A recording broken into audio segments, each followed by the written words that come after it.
quinta forma de Estado que nós temos parece mais com isso ou com isso? Com isso aqui, hoje ainda. O castelo, né? A fortaleza. Estado, palácio, templo. Quando o Estado surge, há uns 6 milênios atrás, 5 alguma coisa, ele já surge como Estado, palácio, templo. Era um misto, assim. E eram zigurates. O primeiro Estado foi Kish. Primeiro Estado, a primeira monarquia, Kish, na Suméria, na antiga Mesopotâmia, ele já era uma estrutura vertical, em que você não podia ir para onde você queria. Aí dentro você não andava assim, não. Aqui é livre, eu vou aqui, não. Você só podia ficar naquele lugar que era designado para você. Você passava a vida toda e não conseguia subir 3 degraus, 4 degraus, porque estava tudo... não é habitação para seres humanos, é habitação para o Deus. Mas o Deus só aparecia lá em cima. Mas só quem via ele era o sacerdote. Isso é o que a gente chama de hierarquia. É a camada gerencial.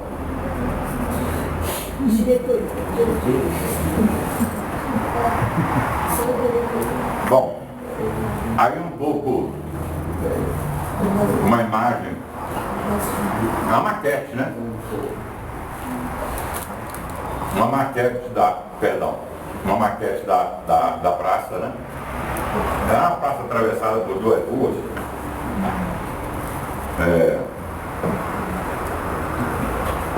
Aqui eu conto, nesse capítulo, um pouco, a minha investigação conta um pouco como foi a primeira invenção da democracia, que foi de 509 a 322. 2 pessoas importantes do think tank democrático que se reunia na casa da Aspásia, que era considerada puta. Isso é muito bacana. A democracia nasce de um cara comum, cheio de defeito, que é o Pérez, e de uma puta.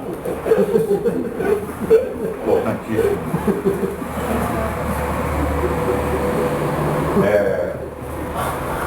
A Aspásia nem podia participar. Era uma espécie de cortesã. E nessas reuniões participava Protágoras, sofista importante. E evidentemente, depois esses caras foram muito demonizados, né? Sofista virou como um cara que usa argumentos inconsistentes para engabelar e acusado de querer ganhar dinheiro com o sofisma. Mas o sofisma é um negócio muito interessante, ao contrário do platonismo, né? Do Platão e do Sócrates, que depois viraram assim ídolos da academia, mas que eram autocratas. Em Atenas esses caras combateram a democracia o tempo todo. O Sócrates ainda se lascou porque foi condenado. O Platão fugiu. Se mandou de Atenas, foi lá para Sicília tentar fazer o modelo de república dele com o tirano Dion. Deu tudo errado. Todo mundo levantou para ver um barulho.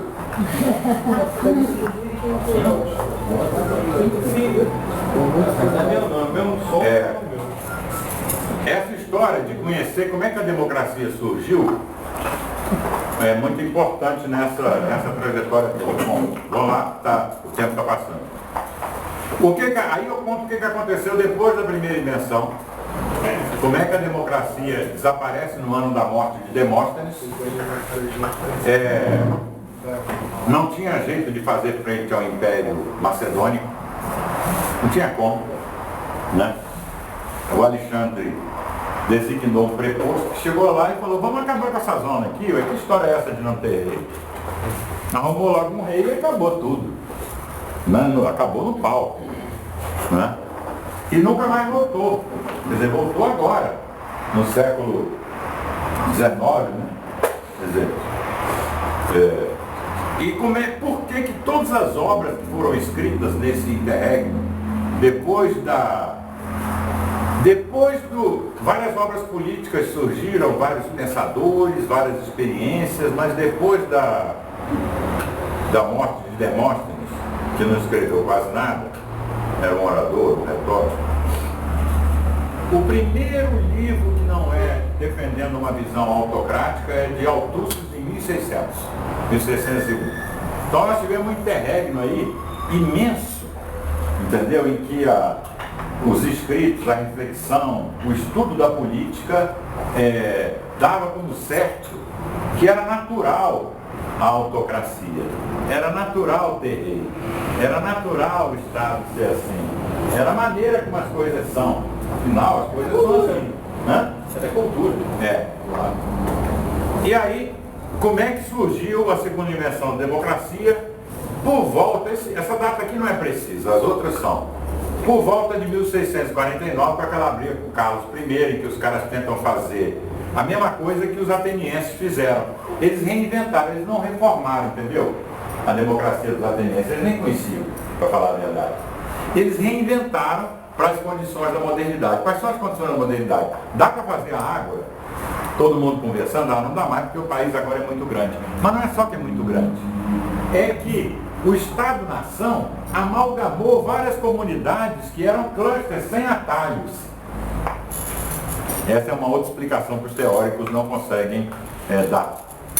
Eles dizem, a democracia direta dos gregos não pode ser aplicada hoje, porque hoje você tem muita gente, não cabe na praça.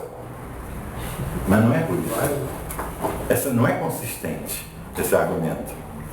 Entendeu? Esse argumento não é consistente. Porque hoje você podia pela internet, pelo Facebook. Então não é consistente. Na verdade, ela não podia ser por quê? Porque o Estado-nação foi uma superestrutura que amalgamou comunidades locais e a democracia é uma experiência local. Ela não nasceu como um projeto internacional. Os gregos não queriam expandir sua democracia para os atenienses, para os persas, para ninguém. Eles queriam lá, na cidade, foi uma experiência local. Mas aqui já não foi mais, aqui foi uma experiência internacional. Qual é a diferença? É que o modelo de Estado-nação ele foi se replicando para todo lugar. E aí ele levou junto a defesa do cidadão contra o poder do Estado-nação. E a defesa do cidadão contra o poder do Estado-nação eles chamaram de democracia. E está certo, está certo. Por quê? Porque se o Estado, se você não tiver proteção contra o seu Estado é uma estrutura guerreira, você vai acabar na autocracia. Vocês entenderam? Então a democracia dos modernos foi uma forma de proteger o cidadão contra o seu próprio Estado, que era uma estrutura guerreira. Só que isso não vem aos poucos, desde a época lá da Inglaterra. Essa na Inglaterra, eu Sim, falo. mas estou falando lá desde 1300 e pouco, dos nobres, sempre questionando e brigando com os... Isso teve sempre isso. Teve em Roma também, todo o ensaio.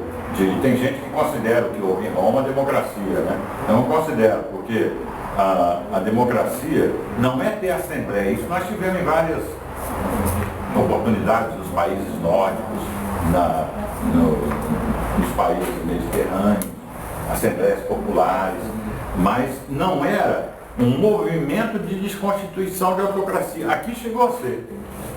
Eu sei, eu estou falando que isso aí culminou daquele pensamento que surgiu lá dos nobres de que o rei ele só poderia ser rei se ele visasse o bem de todo. Da população, do povo. Né?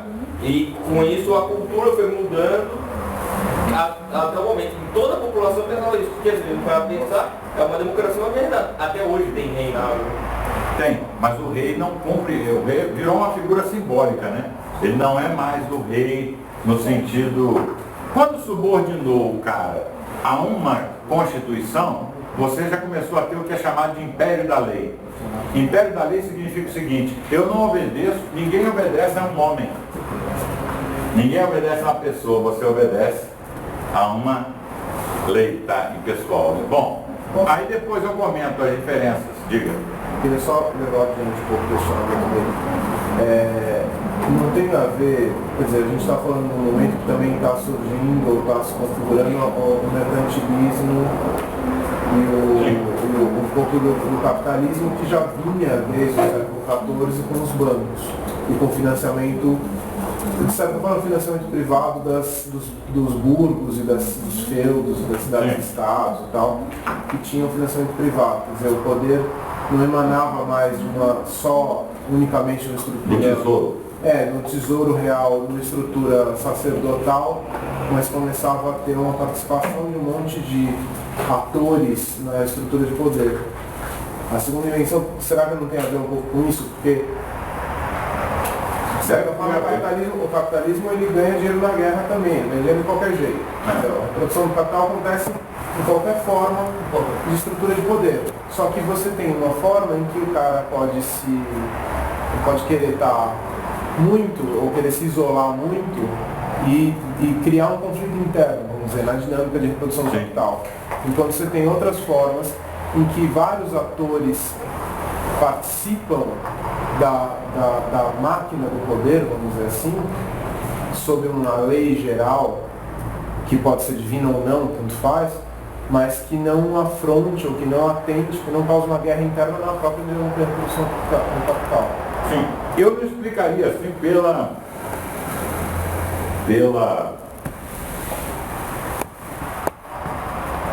baseado em argumentos econômicos.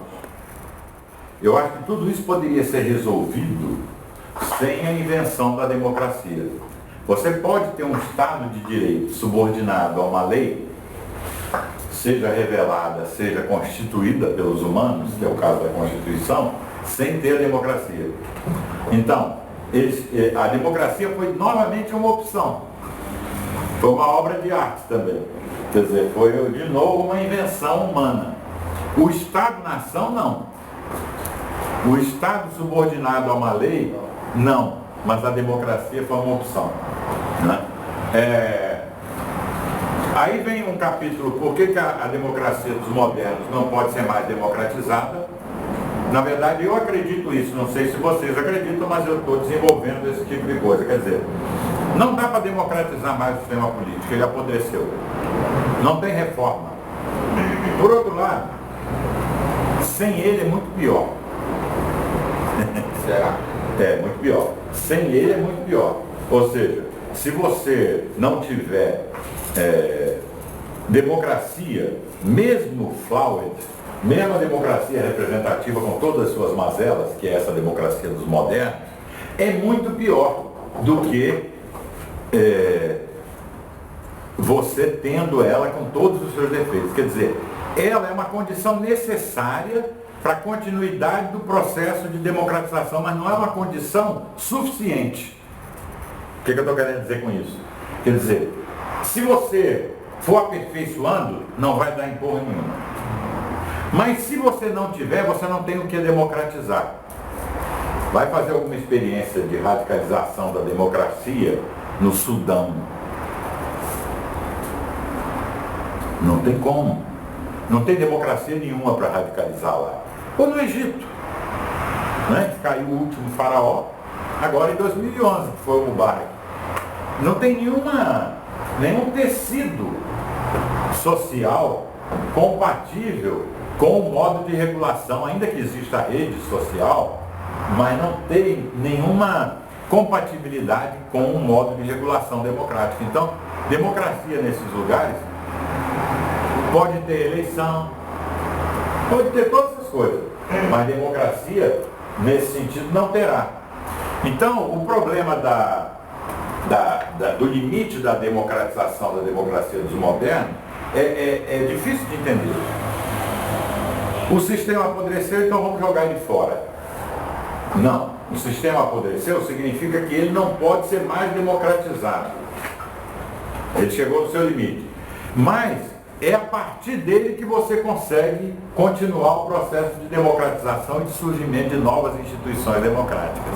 Essas instituições só emergem aonde tem democracia. Aonde não tem democracia, elas não emergem. Essas novas instituições democráticas, elas não emergem. Por isso que eu fico brincando com os caras que ficam falando que aqui é ditadura. Eu digo, cara, vai fazer lá uma manifestação em Havana, depois volta aqui e me conta como é que foi o bar.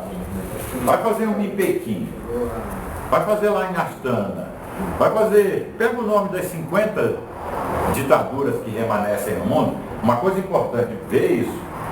A maior parte da população desse planeta vive em ditaduras, não vive em democracia. Vocês sabiam disso, né? Ou seja, cerca de 4 bilhões de pessoas vivem em regimes não democráticos. Claro que aí tem um país que desequilibrou, como vocês sabem. Desequilibrou essa conta, mas de qualquer maneira, eu tenho cerca de 50 ditaduras remanescentes. Tenho cerca de 70 países com proto-ditaduras ou em processo de democratização ou democracias em processo de autocratização. Por exemplo, aqui na América Latina, eu tenho várias democracias em processo de autocratização. Nicarágua, Venezuela, Equador, Bolívia, que são quer dizer, as democracias formais, elas também retroagem. Não há um negócio de uma evolução, não tem nenhuma imanência, quer dizer, tem muitas democracias. E o Estado democrático do mundo, nos últimos 5 anos, não aumentou, retrogradou. Quem monitora a Freedom House, o grupo que tem um grupo do inglês que faz isso sistematicamente, eu tenho acompanhado os estudos ano a ano, você vai vendo que a situação não está melhorando no sentido da democratização, do ponto de vista da democracia representativa, eleição, algumas ditaduras remanescentes, ou seja, isso é um mundo vasto que não tem mais um modelo. Então, essas coisas todas vão coexistir no mesmo mundo. Não é que agora é uma nova utopia, tem uma terceira invenção de democracia. Não tem nada de utopia. Vai acontecer, por quê? Porque o mundo está mais conectado, localidades vão emergir e a maneira como elas vão se regular vai ser, segundo isso que nós estamos chamando de terceira invenção de democracia. Mas não é que é uma fórmula que o mundo vai descobrir e vai substituir pelas outras coisas. O que eu estou dizendo para vocês é o seguinte: nunca mais vai ter um mundo, entendeu? Em termos sociais. O mundo único estilhaçou. E estilhaçou de maneira irreversível. Estilhaçou, acabou o mundo único. O mundo único, aquele mundo único, aquilo não tem mais. Tem assim, em termos geográficos populacionais, se somar a população. Mas somar a população do mundo não significa bosta nenhuma. Você não está somando nada. Não significa nada. Em termos orgânicos, sociais, não significa nada. É uma conta. Não é qualitativo. É uma conta.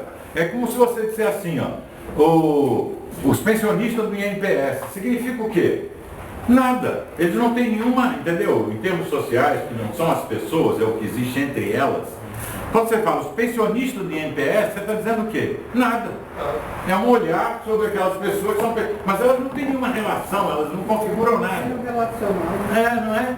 Então não é social. Quando você fala os pensionistas do INPS, não é uma coisa social. O que eu estou dizendo é, quando você vai falar a França é um bom exemplo, até porque é um estado muito unitário. Mas quando você fala qualquer coisa assim, a Inglaterra, a França, qualquer país, a Itália é mais legal para falar aí. Que é uma zona. Uma das coisas mais interessantes em política é a pergunta que fizeram ao Mussolini, né? O ditador fascista italiano. É difícil governar a Itália? Ele falou, difícil não, é inútil. Ele tinha sacado que não dava. Então, mas você pega a Itália. O que é a Itália? A Itália é uma ficção, né? Porque o povo lá da minha família que vive em Cosenza, o povo da Calábria, o povo de Nápoles e Salerno, o povo de Milão não tem nada a ver com esse povo daqui de baixo, entendeu? O capital social é diferente, a rede é diferente, tudo é diferente. Até a língua em alguns casos é diferente, né? Até o dialeto é diferente. Então o que vai acontecer? Essas unidades, numa sociedade em rede, rapidamente, elas vão ter crescente autonomia, que é uma coisa que não consegue segurar. Começa a desenvolver a parte de baixo, isso é uma coisa que o Castells ainda percebeu nos anos 90. Não tem solução. O Estado quer arrecadar o imposto, quer pagar um pouco, o cara de baixo está dizendo, não, pô, mas o dinheiro saiu daqui, eu quero ele todo. Isso não tem solução. Então a autonomia das coisas emergentes, ela também abre campo para você ter uma multiplicidade de mundos e de modos de regulação. O que eu estou dizendo é o seguinte, essa terceira invenção da democracia, ela não será um modo político de administração do Estado-nação. Mas o Estado-nação continuará aonde ele continuar. Mas a região de Yunnan, na China, tende a ter uma autonomia. Você está entendendo? Uma cidade como Roterdã tende a ter uma autonomia também política, não só econômica e tal. Então, é isso. É mais ou menos aquilo que um ano atrás ele estava falando, que vai chegar num ponto em que pequenos grupos vão ser anárquicos de nicho, né? Essa anarquia de nicho. Só que eu acho que não vai. A palavra anárquico não é pluriárquico, né? Quer dizer, o que eu estou falando é pluriárquico. Quer dizer, por quê? Porque. Eu falo do anarquia de nicho no sentido de desprender do Estado, né? Do nação-Estado.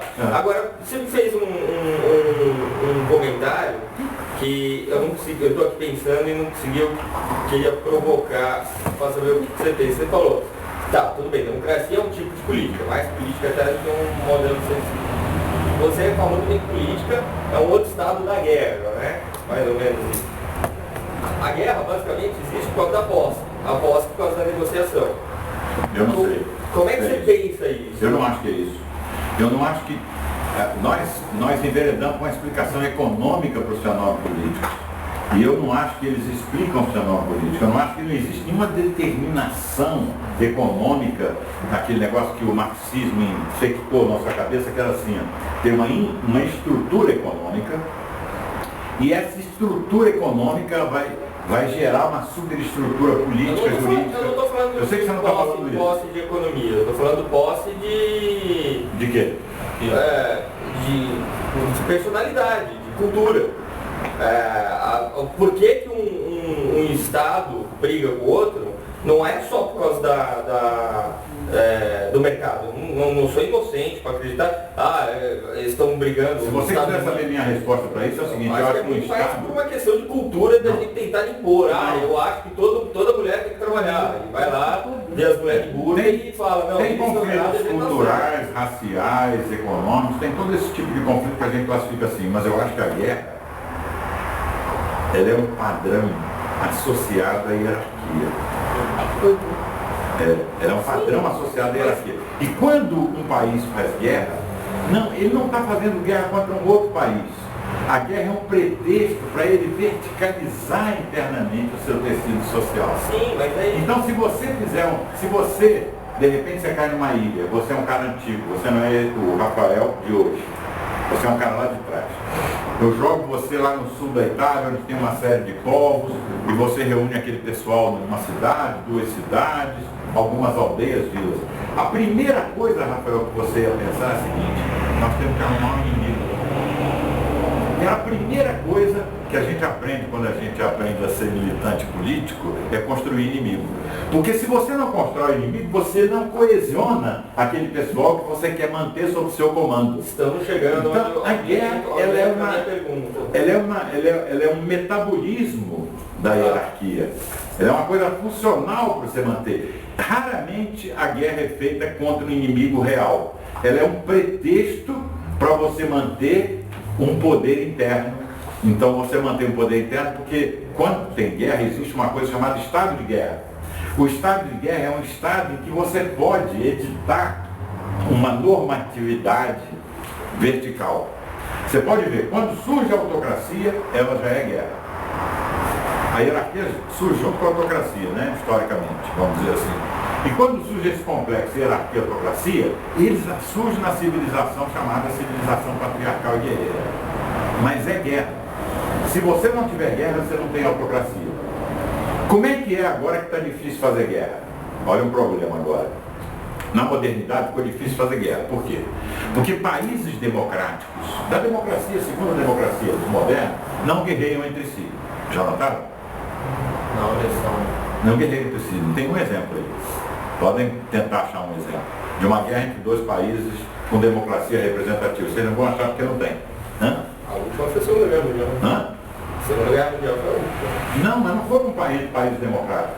Foi com países autocráticos contra países democráticos. Porque a Alemanha hitlerista, a Itália fascista e o Japão lá que estavam no eixo, eram países autocráticos. Eu digo, guerra entre dois países democráticos não tem. Então, foi escasseando a guerra. Isso era um problema para a autocracia. O que a autocracia fez? Ela tentou deslizar isso aí para outro tipo de inimigo que não era mais o Estado-nação.